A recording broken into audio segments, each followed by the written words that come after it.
one is a teenager, and teenagers lie. No. Sometimes.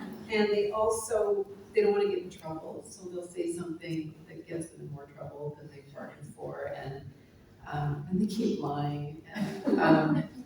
And it's, the parents get drawn in. What can they do about this? Do you protect your kid? Do you dig them out of a hole? Like, what do you do? So there's the whole, my books always seem to have a parental nightmare in them. Mm-hmm. So there's that, and there's the nightmare of the girl who's killed. Her name's Diana. Her mother, Brenda, senses her ghost. Her spirit is still there, and she doesn't want to let her go. Yeah. So there's kind of a sad thing where, it is sort of a ghost story. The daughter is a ghost in the book, and the mother's the only one who can sense her existence. Mm-hmm. And it's sad because the mother wants her to move on, but she thinks she can't move on because her murderer hasn't been found. But she also doesn't want to let her move on because she wants to keep her close. So she feels guilty about that. So lots of different parents in the book. Yeah. Even the farmer who finds the body, his daughter's getting married, and she's that's fraught with problems, which I won't go into because of spoilers. But everybody has problems in my books. Not in real life. It's fine. No, and they do draw on fears of parenting. Yes. I have an endless wellspring of anxiety. Well, you make us look at it, and that is, in a way, through the lens of fiction, makes it easier for us to metabolize that anxiety that we feel, as readers. So neighbors and neighborhoods are something that also feature in many of your books, and definitely in these two: social circles, friend circles.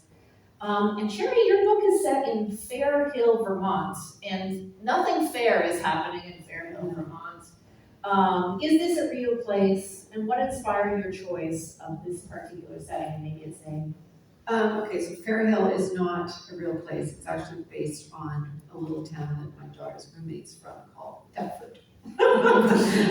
Just a small little town with 2 churches and a couple thousand people. Everybody's bussed in from the farming communities to this one high school. So it's just a rural community. And the way it came about was my husband and I moved to a farm a couple of years ago. It's a 100-acre farm, old farmhouse, and I grew up on a farm. So I like the country. And one weekend when we came to visit the farm, when it was being renovated, there was a dead deer beside the house, and there was vultures everywhere. Sitting on the fence posts. It was just so creepy. And I thought, one day I could use that image in my head. So that became the Girl in the Field. And then I think it was later that I decided on Vermont when I realized I was going to have a ghost, because Vermont has so many great ghost stories. Mm-hmm. So I chose Vermont because of the ghost stories. My kids in high school were all studying ghost stories, and Turn the Screw and so on. There's a gothic element. There's a bit of a gothic element. Sure. And a little Shirley Jackson in the back. Yeah, maybe. Yeah, it was a fun one. Yeah. And Andrea, your book is set in Ireland, but as you mentioned, we also go back to the United States at various points. But it strikes me that the main setting in your novel is really the house itself, and the frightening prospect of being watched, being subject to scrutiny in the privacy of your own home. So can you talk about the house as a setting? Yeah, I suppose I often think about the fact that, for lots of us, our home is our sanctuary, and you feel like you can close the door and lock out the world and you're safe. But then you start to think, or are you? If someone really wants to get into your house, there are so many ways they can do that. And it's not that hard, I'm not even, there will be some spoilers, so I won't say all the different ways you can get into a house, but if you think about it, there's just so many ways Don't make me you can get into a house. Video. And that's where Julia, she thinks she's keeping her kids safe because she's inside the gated complex. So, you need codes and passes and all sorts of things to get in and out. And then they're in this luxury house where they can double lock the door, and yet it's still not safe. So I suppose again, it's coming from the parenting side, you're trying really hard to keep your kids safe, no matter what, you're doing your very best, but even if you're doing your very best, are they ever really 100% safe? There's only so much you can do, and you have to sort of let go sometimes too, and just like live your life and be rational about it, and accept that there are always going to be ways in for intruders or bad things that can happen, but you also have to, just live your life. The expression "safe as houses" comes to mind. Not in your books, not so safe.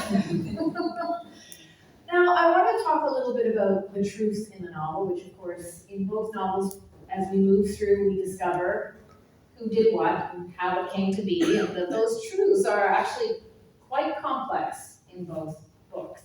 So, we discover what hides underneath all that obscurity, all that confusion. Now, is that something that you know from the beginning? Do you know who did it or who did what when you start a novel? And then do you cover it up with the various layers of complexity?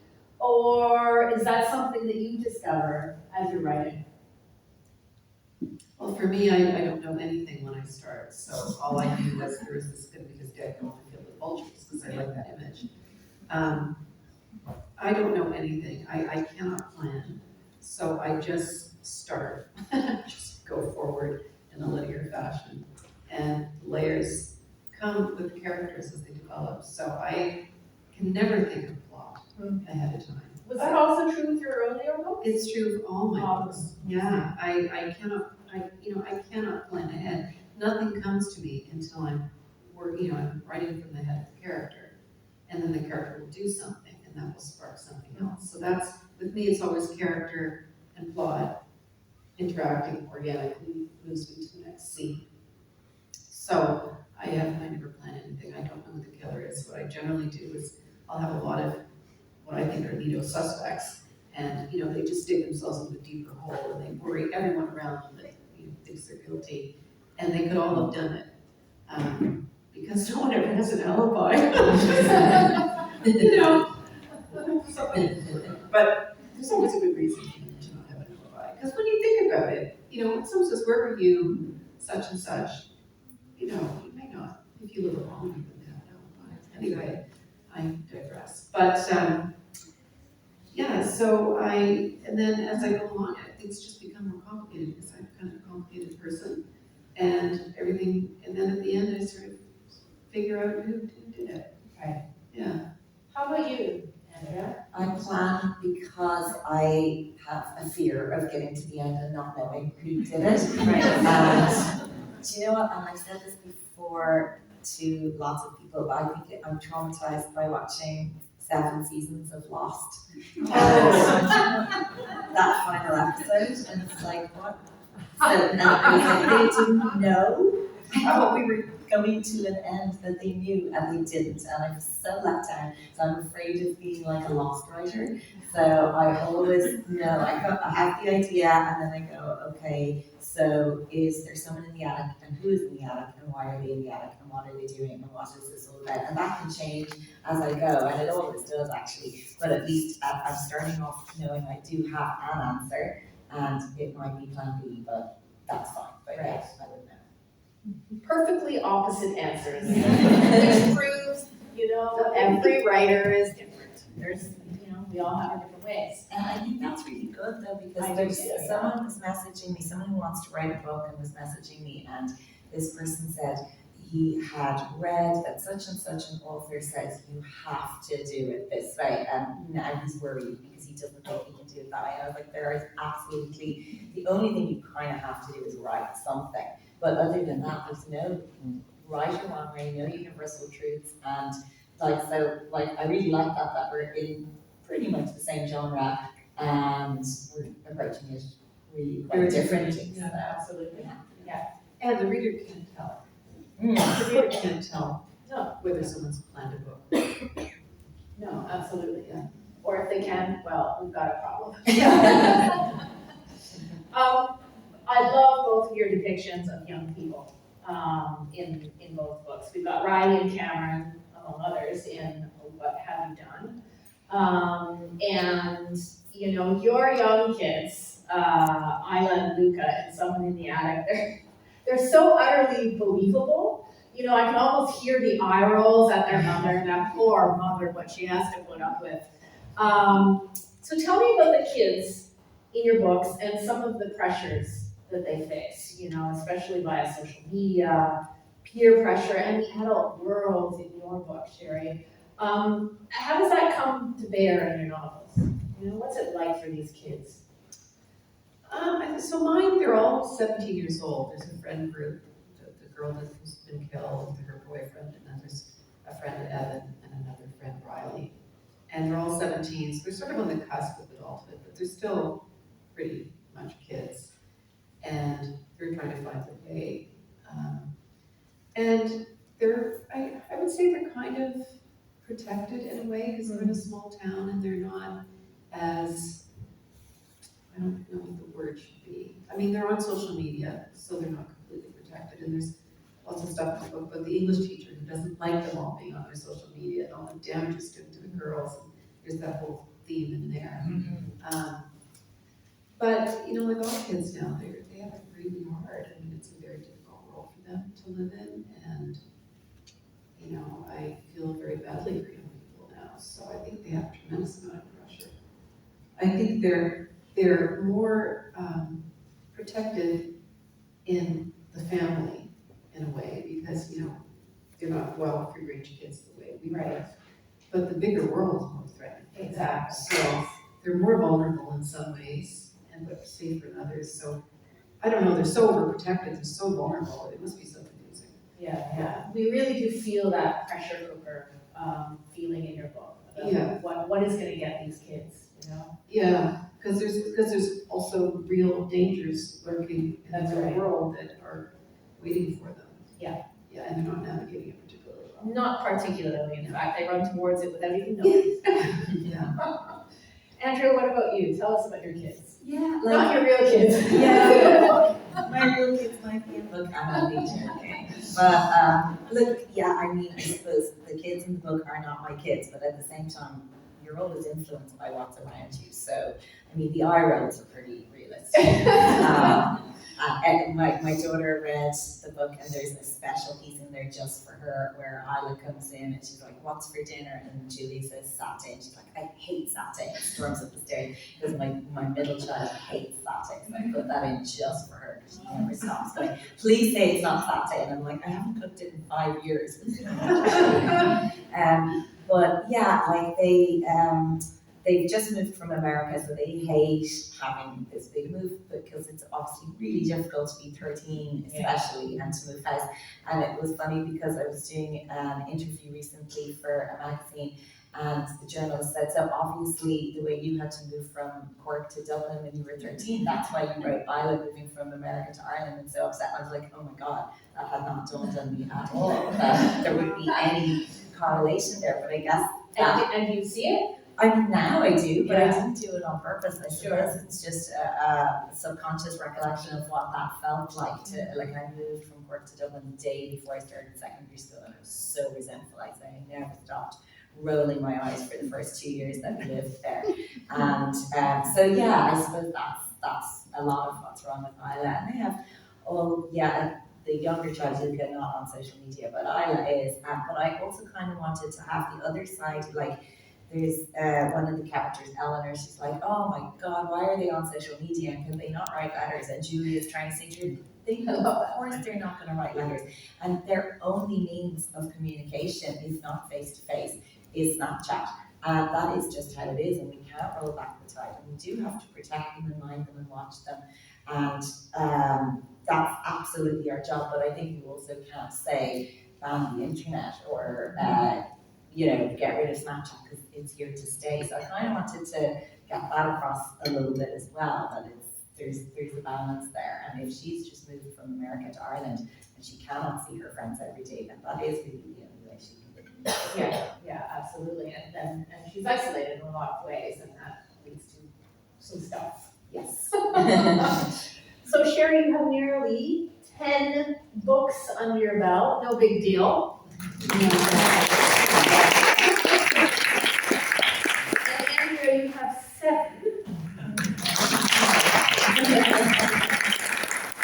So, why do you write? What does it medium. You know, what do you resolve through the writing process that you couldn't resolve in another way? And this is my most important question in this long list of questions. Does it get easier book by book? I'm asking for a friend. Well, no. It does not get easier ever. I think any writer would tell you that is the truth. It just, every book, every book is difficult in its own way. They all, you have different struggles with different books. But they're all a struggle, they're all hard work, and they're all a race against the clock. And if you're doing a book either the way we are, it doesn't get any easier, no. And why do I write? I don't know why writers write. I mean, you just have the urge. And I always thought about writing books when I was a kid. And I always had ideas to write books, and I just didn't get around to it until I was older. But, when you start writing, you don't start writing thinking you're going to make a living at it. No, that would be insane. No one has that. You write because you want to write, you keep writing, and then you arrive and you get there, and then you want to write more books, I don't know, and then you get tired and you think, do I want to keep writing this many books? Because it is a lot of work. Yes, but also addictive at the same time. It is oddly addictive, and it is very satisfying in some way. Yeah. And you do get to explore things that people who aren't writers don't get to explore. Exactly. Who can't explore these things in their own lives. No, No. definitely not. No. Andrea, what about you? Yeah, same as all of that. I mean, definitely agree, it does not get easier. I don't like this. But I think, different elements of it might become more straightforward, then you'll come to a different kind of obstacle that you didn't have before.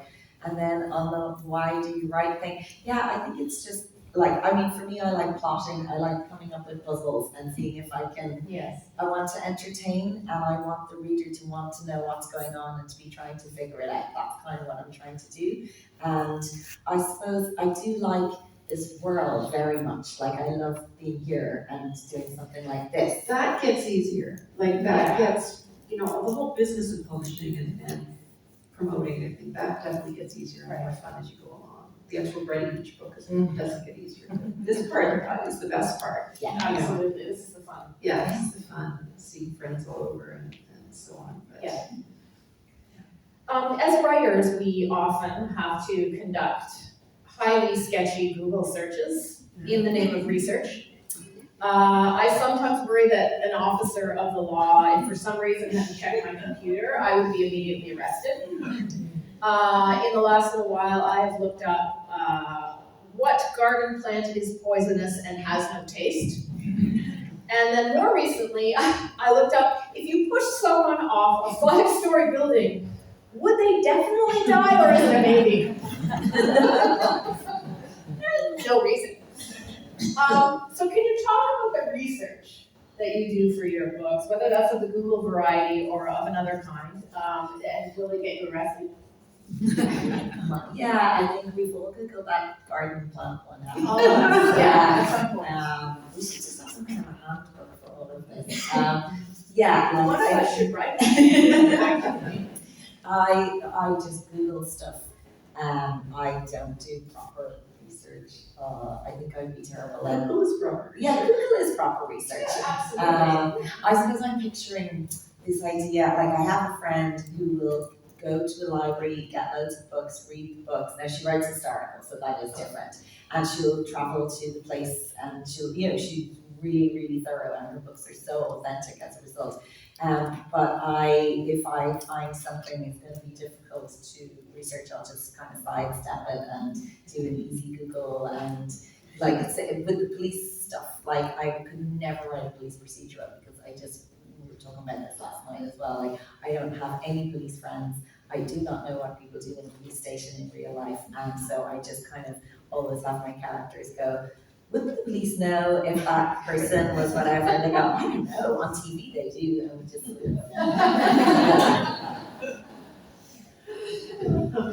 Shari, do you have anything to add on that? I do a lot of Google research. My Google history would also be very sketchy, but we have the perfect cover. We do. That's true.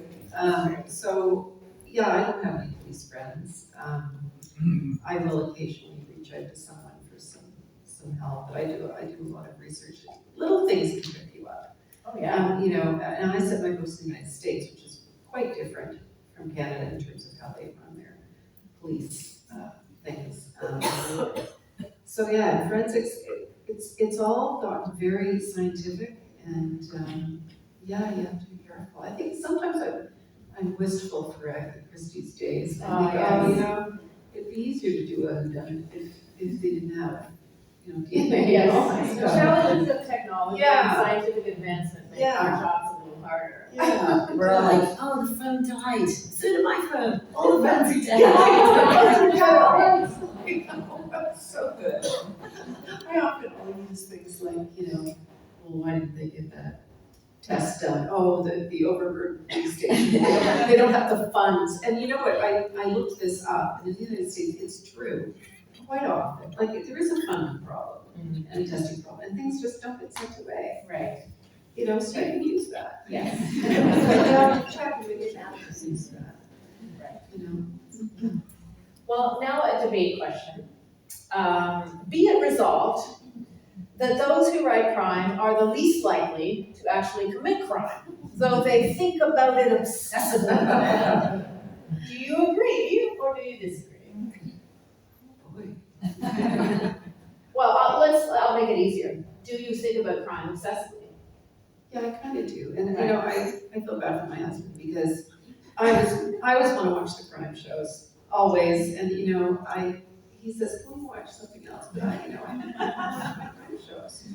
And in the news, I do read about the crossbow killings, and I'm interested in it. Yeah, obsessively.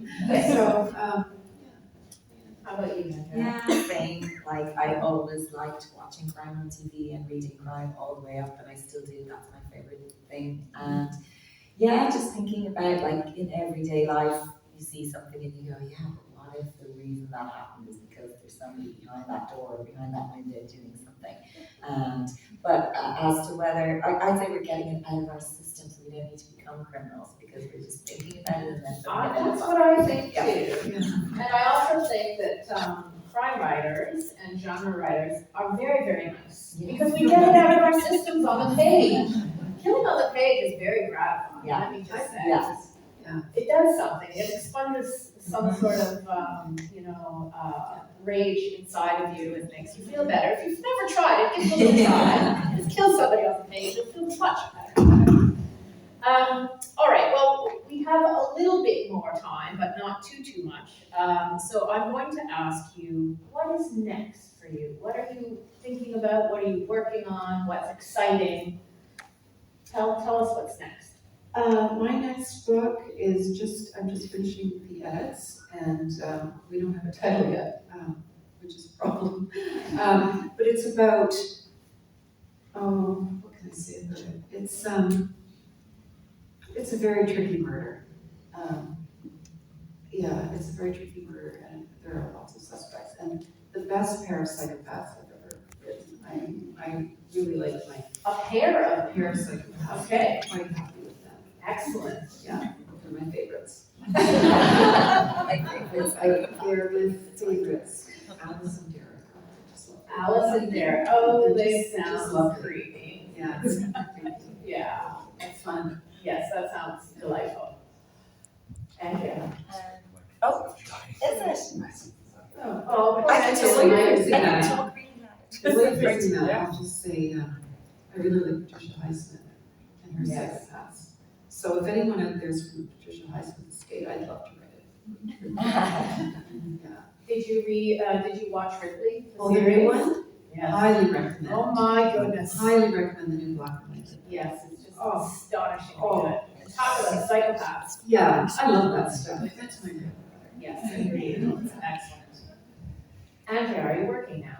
I can talk really loud. I have a book coming next year called It Should Have Been You, and it's about a woman who sends a text message. She thinks she's sending it to her sisters, and she's bitching about someone, but she accidentally sends it to the whole gay Oh my WhatsApp God. person. Oh, that's really good. More nightmare And fuel. there are repercussions Oh. and murders. So Wow, that is a really strong that's the premise. first time I've had to say it out loud, and I really really like it. Did you hear that? I think it's a yes. That's fantastic. This is good. Yeah. Yeah, we're in. Launching my body in a suitcase right out of the water.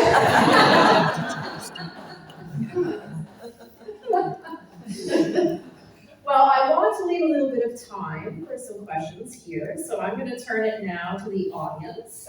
If you have any questions for Andrea or for Shari, we will raise hands. Do we have a microphone here for questions in the crowd? Okay, so we will listen, and then I will repeat the question so that all can hear. And if you want to change Andrea's mic right now, feel free to do so. And so if anyone has a question that Shari can start with, that would be very good. I see a hand over here, so shout out your question if you don't mind, then I'll repeat it. Okay, I'll just stand up. I'm curious about the aspect of your writing where you set out to frighten people. And is it ever a dilemma, or do you have qualms about how far you can go? Do you ever find you have to pull back a bit? How does that work? Did everybody hear that okay? I don't think, thank you for the strong voice. Yeah, good question. Do I ever have to pull back? How frightening it's going to be? I don't do anything graphic, my stuff's always very psychological suspense as opposed to any kind of graphicness. I don't think I ever pull back. I want to, as long as it's believable, I'll go there, because you want to make that tension as high as you can possibly make it. So, yeah, in terms of psychological suspense, I don't think you want to pull back. As long as it's believable. If it gets too lurid, then you think, no one's going to believe that. So that's my test. It has to be believable. I think also there's nothing gratuitous about the violence on your pages ever, and I appreciate that very much. Yeah, I don't like violence. I like psychological suspense. Yeah, I exactly. like to be terrified of what might happen, and the darkness within and all that stuff, but I don't care to see it. Yeah, same. Like, I think I don't really have violence. It is more the either creepiness or the psychological suspense. And I would never feel like pulling back. And it's kind of sometimes more the opposite, that my editor would say to me, okay, we need that to be more creepy, ramp it up. And then you keep going. And then readers are reading and going, oh no, I had to put it away. And I'm like, oh, maybe we went too far. That's not. So yeah, no, I've never felt like I had to pull back. Right. Some other questions here, right here. Hi. My question is mostly aimed to Shari, but maybe the two other ladies can share some thoughts on it as well. What I really find intriguing about your books, Shari, is your female characters and how you've kind of, along with other writers such as Gillian Flynn, you've kind of brought back the femme fatale. And you really write kind of great despicable female characters. And I was just wondering, does that come from any particular place, and why do you think that's kind of generally kind of, along with other writers, kind of coming back into the fold now? Despicable women. Well, because I can't always have the male be the baddie, so I do sometimes have women be despicable. I think I'm sort of equal. Sometimes the men are horrible, sometimes the women, but I do have quite a few despicable women, don't I? I think it's that, now things, the gloves have come off and women can have more agency and be, I think Gillian Flynn did us some favors when she wrote Gone Girl, because, people used to talk about you can't have unlikable characters. Well, that's all gone now. And women feel their power more now, I think, so more power to them. They can be just as awful as men. And we're fascinated by unlikable characters. Oh, yeah. I mean, yeah, absolutely. Yeah. Other questions? Yes. Hi, I'm just wondering why you set your books in the United States and not Canada. Is it because Canada's too nice? Canada is very nice, but we have a lot of really interesting murders, and sometimes one of the great will talk about all the serial killers we've had. We've had some good ones. Oh, we have. Nasties. Yeah. Crazy ones. No, it's a publishing decision. My publishers were American, and they bought rights for the United States and Canada, and they feel very strongly that books set in Canada will not sell in the States very well. So That's true. they very nicely asked me please set it in the States. And, and I just set it in upstate New York, which is just across the lake. It could It's be very in there. similar, very Yes. similar. Except the legal systems are somewhat different. I still get confused with, is it a sheriff in this town or is it a police, it's all different. It's just a pure culture decision. Yes. Do any of you ever find yourselves at crossroads when you're writing and like not knowing what way you want to take it, if there's two routes you'd like to take it, and like not knowing what resolution you want for the book? I mean, yeah, definitely, like every day, so, yeah, like, cause I mean, I was saying earlier, I plot and plan, but that's just sort of a high level thing, and you're still facing the laptop going, oh, what are they going to do today? So, yeah, and especially when you're going back then, revising, writing a second draft and so on, you're kind of thinking, okay, how much do I want to reveal here, or will I wait till later to do that? So I think, in a way, it's a constant series of crossroads until it goes to print. There are those crossroads all the time. Yeah. Yeah, I have to agree. It's every day is you're inventing something new to move it along, and I don't have crossroads like is it this or this. I just go with it, and it just kind of meanders. And in my first draft, I don't try to hold anything back. So I'll have these threads. If the thread's not working, I'll just drop it, and then I'll have other threads that are going. If I censor, I've learned very early that I'm quite self-critical. So I'm one of those writers who I had to start writing in secret. I didn't tell anybody, Same here. Yeah, especially because you were in the business. Yeah. But, there's nothing worse than people going, oh, how's your butt going? And, or, you feel that censorship on your shoulder. So I try to not ask myself too many questions about, oh, should it be going this way or what? I don't do that in the first draft. I just let it rip and then I see what I have at the end. And then I do a lot of editing. Your favorite part? Yeah, my favorite part, I do lots of that. It's a little bit of sarcasm. But I just think that for me, the creative process is very different from the analytical process. So I have to not worry too much about how it's working. Yes. Otherwise I won't get it down. Yeah, those critical voices can really stop you from doing anything. So, if you're hounded by them, my best advice is to ignore them completely. Yeah. Ignore your angels that are telling you you're a genius, and ignore your devils that are telling you you'll never write and you're awful, because neither of them is true. Yeah. Another question. I know there were other hands. Here we go. How much do editors influence the direction your books take and how much you leave out or add? Do they influence you greatly when they're doing their job of editing? Yeah, I think they do. They, for me anyway, yeah. How do I answer that?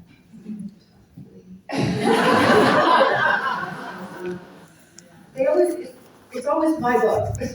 They always say it's your book. But they suggest changes. And sometimes we go along with the suggestions and sometimes we don't. And it's always grueling. It's always hard to see other people's views of your work, but it's really valuable because you can't see it when you're in it. You can't see how it's landing for someone reading it because it's all in your head perfectly formed, but you don't know how the words on the page are affecting the reader. So I go through many iterations of the book. I'm doing edits now on my next one, and yeah, I often make a lot of the changes that they ask for. The book is still, it's my book, it's the same basic book, but there's lots of changes.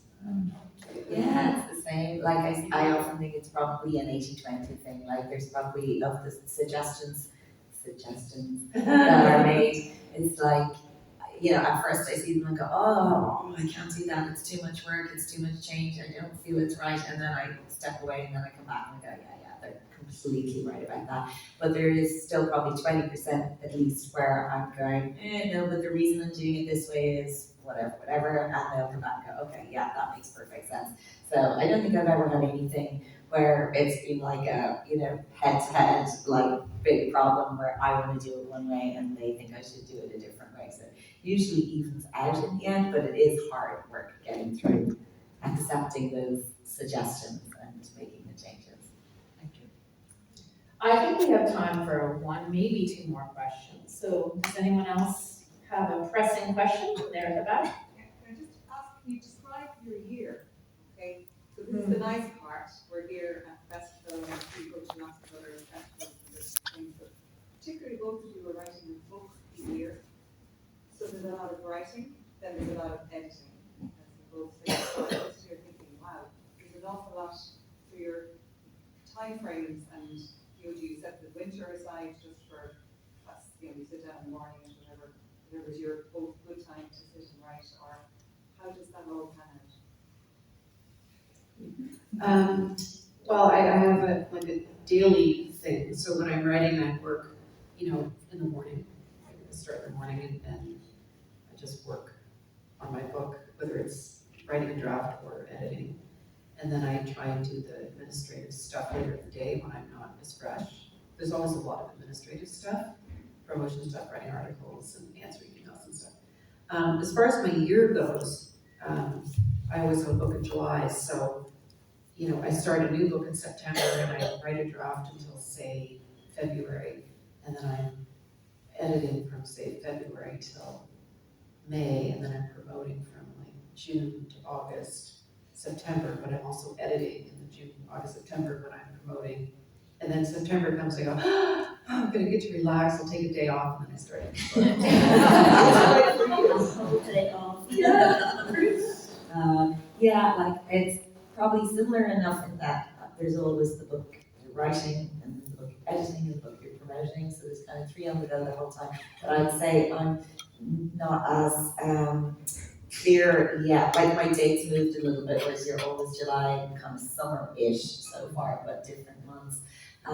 So I'm just, and my kids are smaller as well, so they're at home in the summer, so, and then they keep changing age as kids do. So like one minute I think, okay, I've got it figured out, I put them all in camps and I write books while they're in camp. And then they are too old for camp and I'm like, all right, we need a new plan. They're just at home and I write while they're still asleep and then I stop and do stuff with them. So it's kind of still a little bit all over the place for me. Give them a few more years and they're later teenagers and they'll sleep until 2 p.m. Get up early and You get everything done. Yes. All right, we'll take one final question, and then I will remind you that these two wonderful writers are going to be here, right here, and Gantry Books is here, and they are selling books, and they would love to meet you and sign you. Well, they can sign you, but if you buy a book, it's probably better to get the book signed. Just a thought. Any last questions? I have one. Do you ever put humor in? It's very dark your what you're writing, but do you manage to get humor in there? Me, no. I don't think I've ever been funny in one of my thrillers. I've written a couple comedies years ago. I started out in comedy. But I have not learned a way to combine tension with humor, because I think the humor undercuts the tension. Some people do it beautifully, but I can't. Not for the kind of stuff that I write. I haven't tried. Yeah, I can't think of a single funny thing in my But very intentionally funny things, like a character who hates so much that it's almost funny. But that's actually a reaction, it's not a hate. That's how it is. My new one has some funny stuff with the psychopaths, because you can lighten things up with psychopaths. They don't care that much. No. Yeah. I do have some humor in mine because I like to think that I'm funny. My husband does not think I'm funny. So I think I'm putting it in there just to prove a point to him. So for me, it's mostly, there's usually some kind of side character who is a bit of a caricature type character where I can have a bit of fun and make them say ridiculous things. But yeah, like my editors would sometimes be like, okay, that's too chirpy, bring it down, because as you say, it can undercut the tension. So it's a balancing act. I found Dave quite hilarious. Oh, good. Yeah. And I can see why Julia did not want to be with him any longer. He's an ex, and I get why. He's often annoying. All right, well, thank thank you, all of you, for being here with us today. Thank you, Andrea. Thank you, Shari. It was a wonderful conversation. Can I just butt in to say Yes, that you and me, we're gonna be here tomorrow. So we're turning the tables tomorrow and I get to grill Nita at 2:30 here tomorrow. If anybody wants to come back and see us, we're gonna talk about Nita's books.